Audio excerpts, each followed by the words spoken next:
and welcome to another video tutorial in my series on heat embossing. In this tutorial I'm going to demonstrate a technique known as cracked glass. This is a really unique look that you can create on your stamped image. It kind of has a shabby chic look or vintage look to it, and it's very easy to do and builds on a lot of techniques that I've already demonstrated in my series on heat embossing. So let me very quickly show how to create this. You need to start with a stamped image, and I've stamped this image with a stamp from the Sense of Time stamp set from the current Stampin' Up! Catalog. And because I wanted a round shape when I was finished, I went ahead and cut it out with my circle cutter. And I do want to point out that if you want your finished image to be a certain shape or certain size, you do need to cut it out before you do any heat embossing, because it becomes very difficult to cut it once it's heat embossed. Okay, for this technique you need to apply 3 layers of thick, clear embossing powder. To save time on camera, I have this one here that I've already applied 2 layers. You can probably see it's a little shiny. I've already applied 2 layers of thick embossing powder. So I'm going to heat it up now and get it nice and hot so I can apply my last layer of embossing powder. And this just shows, you know, if you're working on a project and you don't have time to finish, you can let it cool between layers. So I need to get it nice and hot so that my glassy glaze, thick enamel embossing powder will stick to it. Okay. Pick it up quickly with my fingers and stick it in here. Pick up some embossing powder on it. Okay, and I'm going to melt this.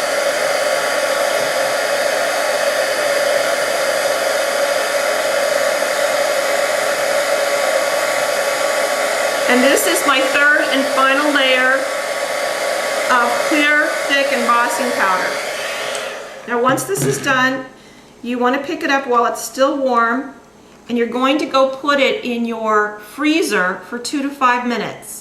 So I'll be right back. I'm going to go do that, and I will show you how to finish this. Here's the image I just removed from the freezer, and now we're going to crack the glass.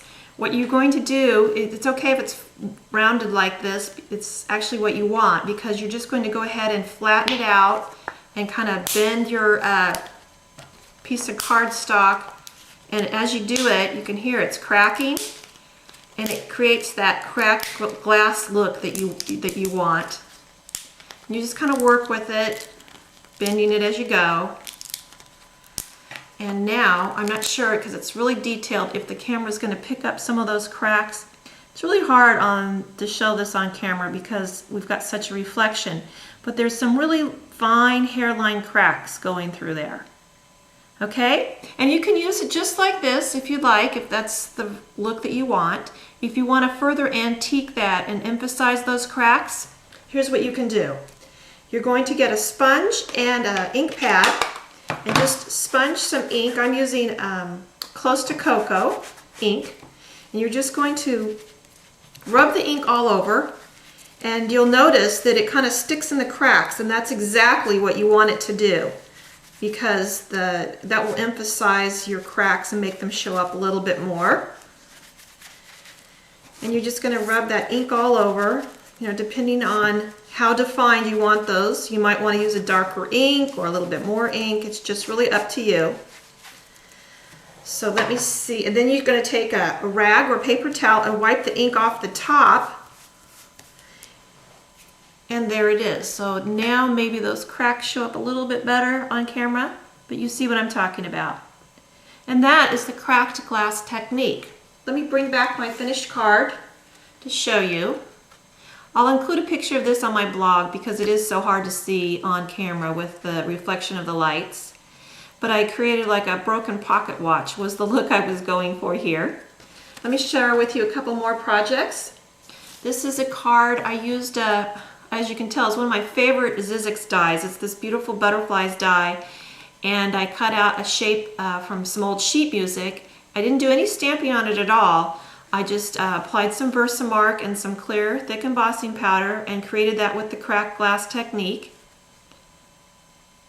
And here's one more project that I did. This is a fun holiday project. I forgot what these are called. I think they're called Tussie Mussies or something like that. But just, you know, little holiday cones. You can hang this from the tree, put some treats in it, or hang it from a doorknob. But if you can see that Santa image, I created a cracked glass technique on that to kind of make it look like a vintage button or ornament. And I know I'm going to get an email of how I created this cone, so I will show you. It's just one of these, I guess this is made of heavyweight chipboard, a cone, and you can purchase these at the craft store. I think they're usually in the decoupage section, but that's what I did to create this. I just covered it with some old sheet music and added some other embellishments to create this. They're really fun to make. You can make them for all different kinds of holidays. So I hope you enjoyed this tutorial, and join me again very soon. I'll be sharing some more ideas with heat embossing.